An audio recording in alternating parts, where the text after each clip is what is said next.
Hello friends, എല്ലാവർക്കും cuckoo's കിച്ചണിലേക്ക് സ്വാഗതം. അപ്പോൾ ഇന്ന് ഞാനിവിടെ ഉണ്ടാക്കാൻ വേണ്ടി പോകുന്ന നല്ല അടിപൊളിയായിട്ടുള്ള മോരുകറിയാണ്. അപ്പോൾ കുറേ പേരൊക്കെ പറഞ്ഞിട്ടുണ്ട് അവർ മോരുകറി വെക്കുമ്പോൾ ശരിയാകുന്നില്ല എന്നൊക്കെ. അപ്പോൾ അവർക്ക് വേണ്ടിയിട്ടാണ് ഈ വീഡിയോ. അപ്പോൾ ഇതിനകത്തേക്ക് ആവശ്യത്തിന് വേണ്ട സവോള, പച്ചമുളക്, ഇഞ്ചിയൊക്കെ ഞാൻ ഇവിടെ അരിഞ്ഞു വെച്ചിട്ടുണ്ട്. അപ്പോൾ ഇതൊക്കെ നമുക്ക് നന്നായിട്ടൊന്ന് വഴറ്റിയെടുക്കണം.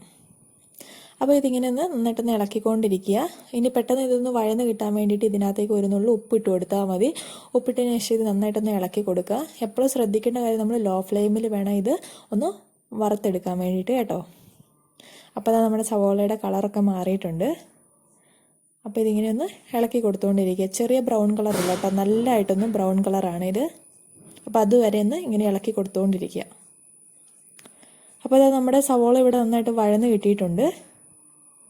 ഇനി ഇതിനകത്തേക്ക് ഒരു 1/2 ടീസ്പൂൺ മുളക് പൊടി, ഒരു 1/4 ടീസ്പൂൺ മഞ്ഞൾപ്പൊടി കൂടി ഇട്ട് കൊടുക്കുക.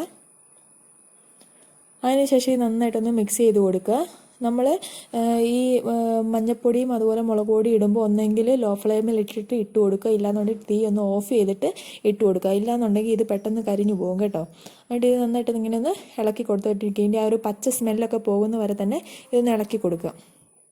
അപ്പോൾ അതാ ഇത് ഇവിടെ റെഡി ആയിട്ടുണ്ട്. ഇനി ഞാനിവിടെ ഈ അരച്ച് വെച്ചിരിക്കുന്ന തേങ്ങ ഇതിനകത്തേക്ക് ഇട്ട് കൊടുക്കുകയാണ്. അപ്പോൾ ഞാനിവിടെ ഒരു 1/4 മുറി തേങ്ങയും അതുപോലെ തന്നെ ഒരു 3 വെളുത്തുള്ളി, പിന്നെ ഒരു 1/2 ടീസ്പൂൺ ചെറുജീരകവും കൂടി ഇട്ടിട്ടാട്ടോ ഇത് ഞാനിവിടെ അരച്ചേക്കുന്നത്. ഇനി ഇതും കൂടി ഒന്ന് ഇട്ടതിന് ശേഷം നന്നായിട്ടൊന്ന് ഇളക്കി കൊടുക്കുക. ഇനി നമുക്ക് ഈ തേങ്ങയും കൂടെ ഇതിനകത്ത് കിടന്ന് നന്നായിട്ടൊന്ന് വെന്ത് കിട്ടണം. അപ്പോൾ ഇത് ലോ ഫ്ലെയിമിൽ ഇട്ടിട്ട് നന്നായിട്ടൊന്ന് ഇളക്കി കൊടുത്തുകൊണ്ടിരിക്കുക. വേറെ വെള്ളമൊന്നും ഒഴിക്കേണ്ട ആവശ്യമില്ല. ഈ അരപ്പ് നമുക്ക് നന്നായിട്ടൊന്ന് വെന്ത് കിട്ടണം. അപ്പോൾ അതാ നമ്മുടെ അരപ്പ് ഇവിടെ റെഡി ആയിട്ടുണ്ട് കേട്ടോ. ഇനി ഈ മോരാണ് ഞാനിങ്ങനെ ഒരു കുപ്പിയിലാട്ടോ മോര് ഒഴിച്ച് വെച്ചിരുന്നത്. അപ്പോൾ ഈ കുപ്പിയിലിട്ടിട്ട് നന്നായിട്ടൊന്നത് ഒന്ന് ഇളക്കിയെടുക്കുക ആദ്യമേ. അതിന് ശേഷം ഈ ഇളക്കിയ മോര് ഒരു അരിപ്പയിലിട്ടിട്ട് നമുക്ക് നന്നായിട്ടൊന്ന് അരിച്ചെടുക്കാം. അപ്പോൾ അരിച്ചതിന് ശേഷം ഞാൻ നിങ്ങൾക്ക് കാണിച്ചു തരാം.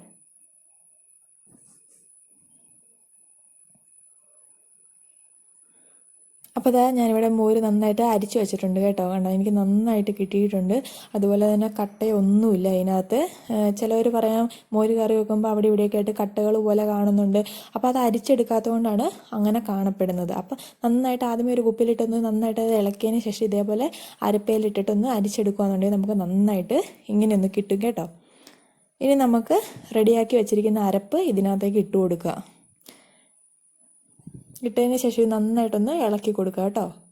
നന്നായിട്ട് ആ മസാലയൊക്കെ ഇതിനകത്തേക്കൊന്ന് പറ്റണം. നന്നായിട്ട് ഇതുപോലെ ഒന്ന് ഇളക്കി കൊടുക്കുക. അതുപോലെ തന്നെ ഇനിയിപ്പോൾ ഇത് ഭയങ്കര കുറുകിയിട്ടായിരിക്കുന്നതെന്നുണ്ടെങ്കിൽ നമ്മൾ ഈ മസാല വേവിച്ച ഈ പാത്രത്തിനകത്തേക്ക് കുറച്ച് വെള്ളമൊന്ന് ഒഴിച്ച് ഇതൊന്ന് കഴുകി അതിനകത്തേക്ക് ഒഴിച്ചാൽ മതി. ഇപ്പം മോര് ഒരുപാട് ലൂസായിട്ട് ഇരിക്കുന്നതെന്നുണ്ടെങ്കിൽ ആ മോര് തന്നെ ഇതിനകത്തേക്ക് ഒഴിച്ച് ഒന്ന് കഴുകി ഇതിനകത്തേക്ക് ഒഴിച്ചാൽ മതി കേട്ടോ. വെള്ളം ഉപയോഗിക്കേണ്ട ആവശ്യമില്ല. അപ്പം ഞാൻ ഈ എടുത്തിരിക്കുന്ന മോര് അത്യാവശ്യം കുറുകിയിരിക്കുന്നതുകൊണ്ടാണ് ഞാൻ ഇതിനകത്തേക്ക് കുറച്ചുകൂടെ വെള്ളം ഒഴിച്ച് കൊടുത്തേക്കുന്നത് കേട്ടോ. ഇനി ഇത് നന്നായിട്ട് ഇങ്ങനെ ഒന്ന് ഇളക്കി കൊടുക്കുക. ഇനി ഇതിനകത്തേക്ക് ആവശ്യത്തിന് ഉപ്പിട്ട് കൊടുക്കുക.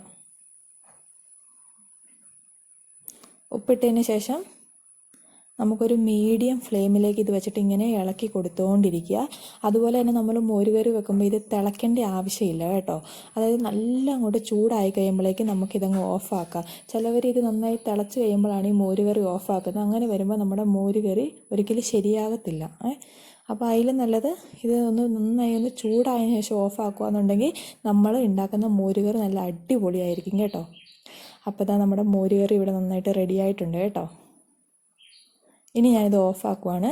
ഇനി ഇതിനകത്തേക്ക് ലാസ്റ്റ് ഓഫാക്കിയതിന് ശേഷം ഒരു 1/4 ടീസ്പൂൺ നമ്മുടെ ഉലുവ പൊടിച്ചത്, ഉലുവയും ചെറുജീരകവും കൂടെ വറുത്ത് പൊടിച്ച പൊടിയും കൂടി ഇട്ട് കൊടുക്കുക. ഇട്ടതിന് ശേഷം ഇതൊന്ന് നന്നായിട്ട് ഇളക്കി കൊടുത്താൽ മതി. പിന്നെ തീ കത്തിച്ചിട്ട് ഒന്നും ചെയ്യേണ്ട ആവശ്യമില്ല കേട്ടോ. അപ്പോൾ ഇതാ നമ്മുടെ മോരുകറി ഇവിടെ റെഡി ആയിട്ടുണ്ട്. ഒരു കുഴപ്പവും ഇല്ല, നല്ല ടേസ്റ്റ് ഉണ്ട്. അപ്പോൾ എല്ലാവരും ഒന്ന് ട്രൈ ചെയ്ത് നോക്കുക. Thanks for watching my video.